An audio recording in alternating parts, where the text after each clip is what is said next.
Okay, so this is part 2 of derivatives of inverse functions, and today we're going to derive the derivatives of arc tangent x and arc cotangent x.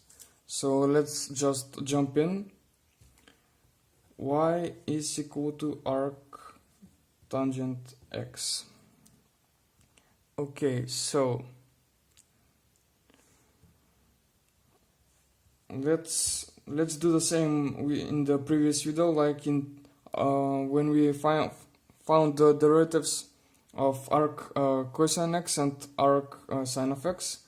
So let's just write y. Let's just write x in terms of y.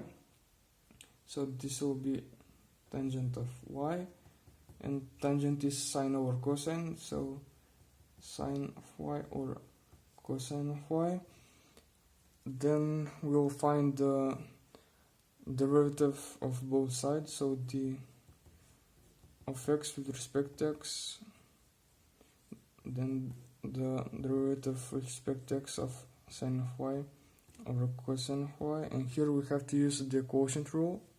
So 1 is equal to cosine square root of y in the denominator, and then the numerator,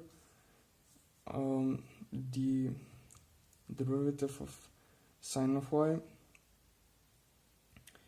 times cosine of y minus the derivative,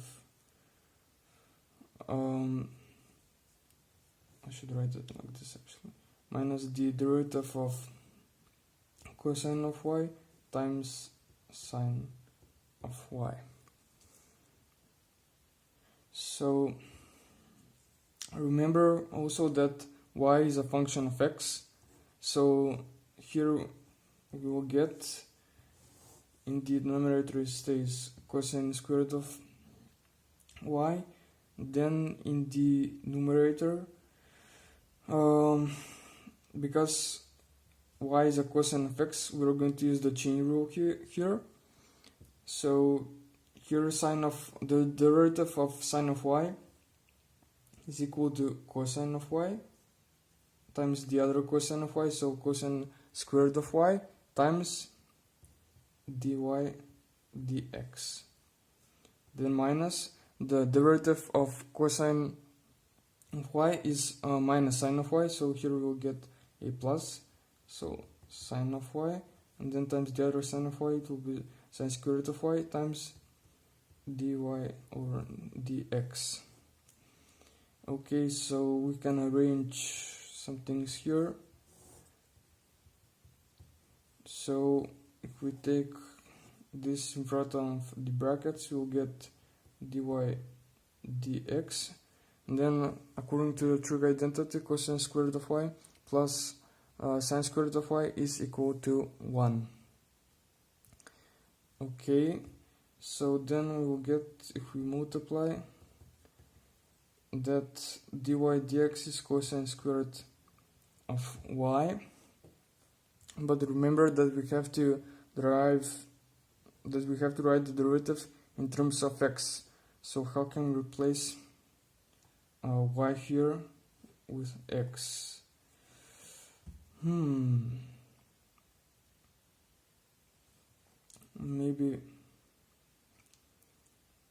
we can do something like this. Let's say that dy dx is equal to cosine square root of y over cosine square root of y plus sine square root of y. This is 1 according to the trig identity. So then what we can do is divide by cosine square root of y, so then dy dx will be equal to 1 over 1 plus tangent square root of y. It's the same as if we multiply with 1 over cosine square root of y. Here it will be 1, here it will be 1 as well, and then here we will get tangent square root of y. Then we can replace the tangent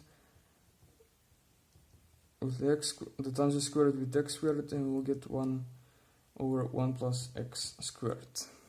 Okay, let's move on to the derivative of cotangent of x. We'll speed up a little bit. So x is equal to cotangent of y. X is equal to, that's the same as cosine of y over sine of y. Then derivative of both sides, and according to the chain rule, here we will get derivative cosine of y times sine of y minus derivative of sine of y times cosine y. Then if we calculate that, this will be equal to minus sine of y times sine of y, so minus sine squared of y. This will be equal to cosine of y.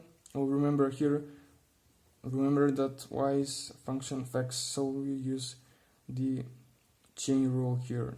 Don't forget the dy over dx. So here minus cosine squared of y times dy over dx. Then if we do the same as in the derivation of arc tangent of x, we'll get minus dy dx. Then if we multiply both sides by sine squared of y and then times a negative 1, we will get that derivative is equal to minus sine squared of y. And we can do the same thing here as well. Dy over dx is equal to, we can divide both sides by 1, which I mean using the trig identity, so it will be sine squared y plus